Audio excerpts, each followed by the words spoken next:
May nag-comment nga sa vlog ko, ang sabi niya, may masteral degree ka, graduate ka, tapos yan ang trabaho mo?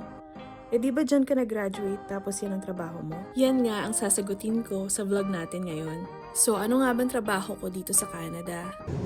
Hi there.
Bale, ako nga ay isang assistant manager sa isang restaurant dito sa Vancouver, British Columbia. Nakapagtapos nga ako ng aking masteral degree sa Business Administration taong 2023 at nakuha ko nga itong trabaho ko right after ako makagraduate, which is September 2023. Bago natin sagutin ang tanong na yan, ay magsimula muna tayo sa umpisa. Bakit ko nga ba naisipang mag-aral ng master's degree sa Canada? Noong una ay hindi ko naman talaga ginusto ang mag-aral ng master's degree. At ang gusto talaga namin mag-asawa ay makapag-settle sa Canada permanently. Pero since hindi naman kami qualified sa direct migration, ay kinailangan namin humanap ng ibang pathway. Doon na nga namin napagdesisyonan ang pag-aaral ko sa Canada. Hindi ko naman talaga ginustong mag-masteral. Ang sabi ko nga sa asawa ko ay ayoko na mag-aral. Dahil noong mga panahong ito ay kababalik pa lang namin sa Poland at kakatapos lang namin mag-aral ng aming bachelor's degree sa tourism management. Ang sabi ko nga sa asawa ko ay kung mag-aaral ako ay gusto ko yung madali lang, yung para bang diploma or certificate lang. Pero dahil nga ang goal namin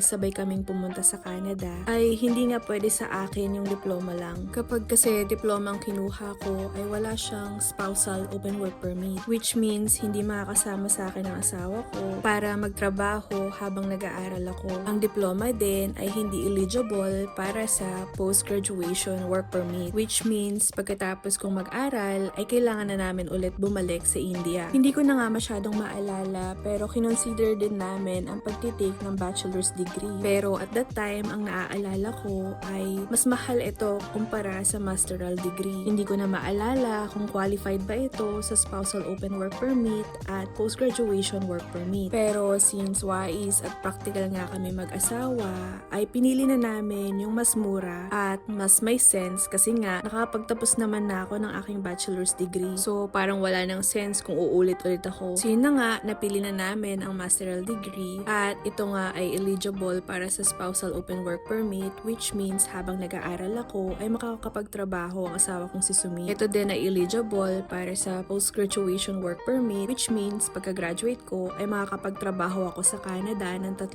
taon. Nung nag-aaral nga rin ako ng aking master's degree sa business administration ay napili kong mag-major sa human resources. Nakapasa din ako sa National Knowledge Exam para sa mga human resources at naging candidate sa Chartered Professional in Human Resources dito sa Vancouver, British Columbia. So, bakit ko nga ba hindi pinursu ang aking human resources profession? Dito na nga papasok ang napakaraming bagay na kailangan naming i-consider dahil sa main goal naming maging permanent resident ng Canada. Well, kung wala naman kaming planong tumira dito permanently ay kahit anong trabaho ay pwede kong kunin. Habang nag-aaral pa nga ako ng aking MBA ay naging receptionist din ako sa isang senior care home. At masasabi kong napakaganda nitong trabaho at napakadali kumpara sa naging trabaho ko ngayon. Bago pa nga ako makagraduate ay nagsimula na ako mag-apply sa iba't ibang kumpanya para sa entry level ng human resources. Dahil kahit nga meron akong education ay wala naman akong experience sa profession na ito. At noong mga panahon ngang iyon, habang nag-a-apply ako sa iba't ibang trabaho, ay doon ko na-realize na hindi ko pala pwedeng gamitin ng profession na ito para sa aking permanent residency application sa future. I mean, dahil ang entry level ng HR ay hindi pwede gamitin sa Canadian Express entry under sa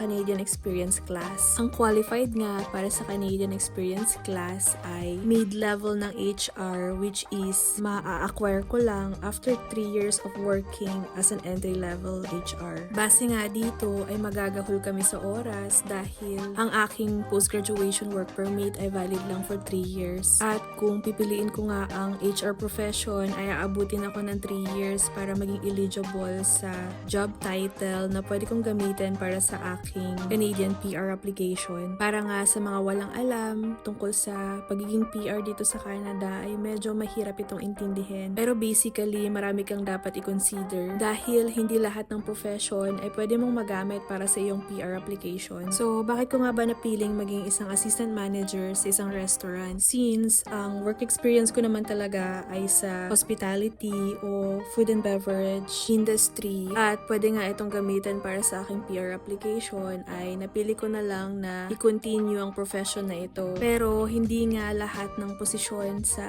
profession na ito ay pwedeng gamitin sa PR application. So, kailangan mo pa rin ibase ito sa past work experience mo at sa iyong highest attained education. Meaning, dapat lahat ito ay naka-align. Medyo complicated nga itong i-explain pero hindi kasi madali ang buhay sa ibang bansa. Depende sa goal mo ay kailangan mo talaga mag-adjust. Pero kung temporary lang naman ang iyong goal at yung trabaho mo lang naman ngayon ang iniisip mo, ay mas magkakaroon ka nga ng maraming option. So yun na nga yung rason kung bakit ito ang trabaho ko dito sa Canada. Let me know kung gusto nyong gawan ko ng much detailed video ang pag-PR dito sa Canada. Pero yun na nga yung vlog natin for today. Sana nagustuhan nyo and I hope to see you again next time. Bye!